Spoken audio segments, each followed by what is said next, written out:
Isang napakabisa at napakalakas na paraan kung paano mag-manifest gamit ang iyong kahilingan, guys, upang matupad po ito.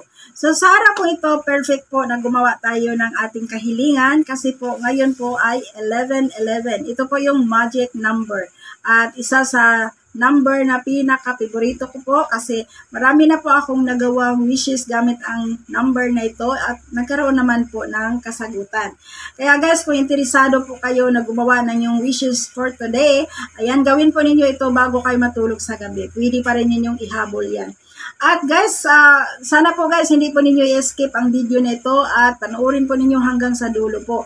I'm sure, makakatulong po sa inyo ang video na ito. Kung ikaw man ngayon ay nahihirapan sa iyong buhay, marami kang mga pagsubok na dumating. Huwag kang magpadaig sa mga problemang ganyan. Ayan, gumawa ka ng paraan, gumawa ka ng iyong kahilingan. Kasi po, sa araw pong ito, napaka-the best gumawa ng wishes or kahilingan. Ayan. So, kung bago lang po kayo sa ating YouTube channel, guys, at mahilig kayo sa mga pampaswerte, please po, subscribe and then hit the bell button for notification and then bell all para ma-notify kayo sa mga next nating mga new videos.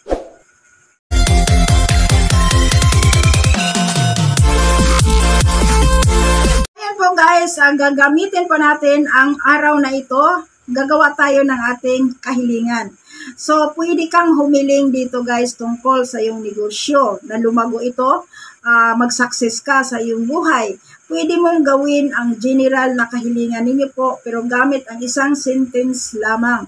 For example, mayroon kang pangarap na ma-promote ka sa iyong trabaho. I want to become a manager. O, di ba? So, alam naman po na yung pag-magiging manager ay malaking sahod. So, kasama na doon yung sahod, yung pera, at yung position mo. So, ngayon po guys, halimbawa po, yung pangarap po ninyo, yung wishes na gagawin ninyo, lalago yung negosyo ninyo. So, ang diretso po na kahilingan ay magtagumpay ako sa aking negosyo or yayaman ako dito sa aking negosyo. Isang sentence siya pero baga sa buo na siya ba? Yung kasama lahat. Ayan.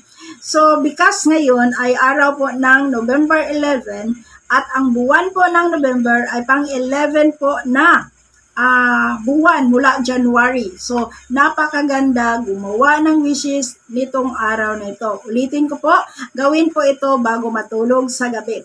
So, ngayon, kailangan natin dito yung lugar.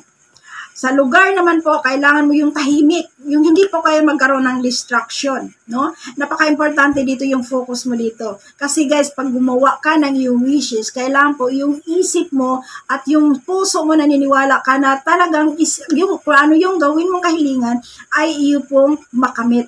So, ang focus mo doon lamang. For example, yung wish nyo, I want to become a manager. So, gusto mong magiging manager. Gusto kong magiging manager. So, i-picture out mo sa isip mo, parang yun po ang gumagana dun sa isip mo habang sinusulat mo ang yung wishes, no? And then, ang wishes po ninyo guys, 11 times mo itong isulat.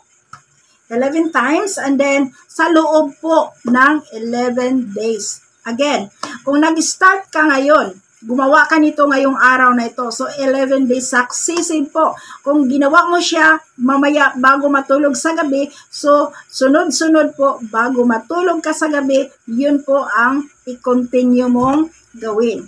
For example, ngayong araw na ito, ginawa mo siya bago ka matulog, no? Bago ka matulog, ginawa mo na siya. 11 times mo siyang isulat dito sa malinis na papel. Pero bago po kayo mag-start na gumawa ng yung wishes, kailangan po mayroon kayong kandila.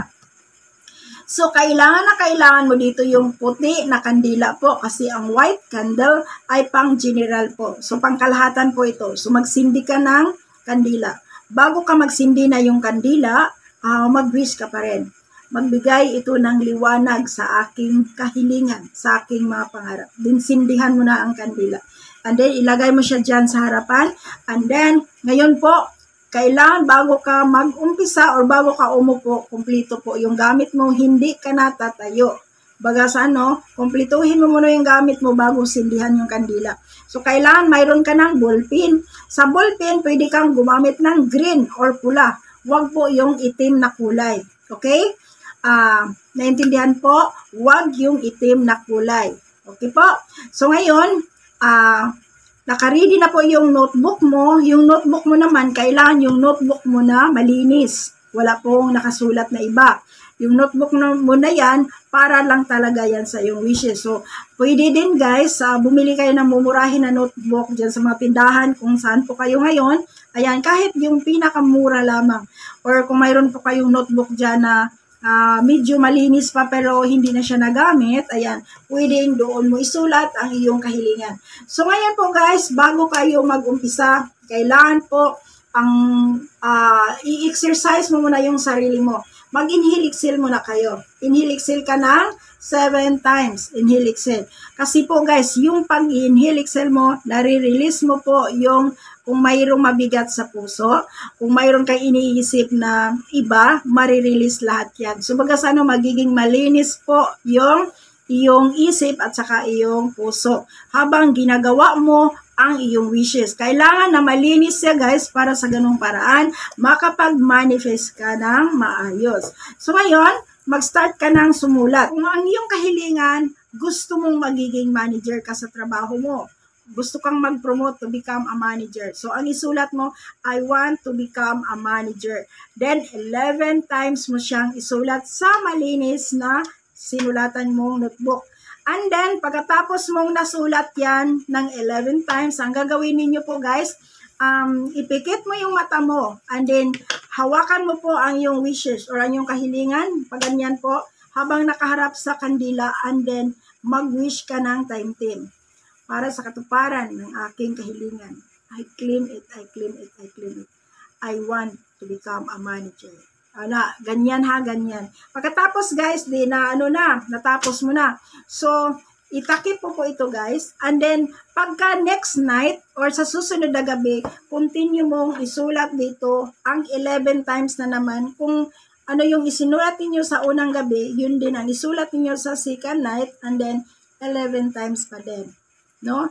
So, kung ano yung ginawa mo sa unang gabi, inano mo yung kamay mo, and then nag-wish ka ng time-time, ganun din ang gagawin mo hanggang matapos ang 11 na gabi.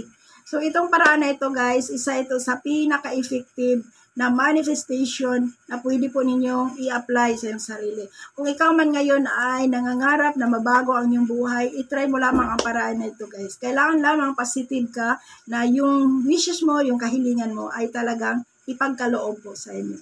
Kaya, napaka-importante, paniniwala, and then syempre po, kung mayroon tayong mga pangarap, ipagdasal po natin yan kay Lord. Kasi po, wala po tayong magawa guys. Kasi lahat ng bagay dito sa mundo ay si Lord po ang nakakaalam. At siya po ang magbigay sa atin. Kaya kung may pangarap ka ngayon, ipagdasal mo yan. Sabayan mo sa paraan na ito. Kasi ito ay isa sa pinaka-effective na manifestation upang matupad mo ang iyong wishes or ang iyong kahilingan.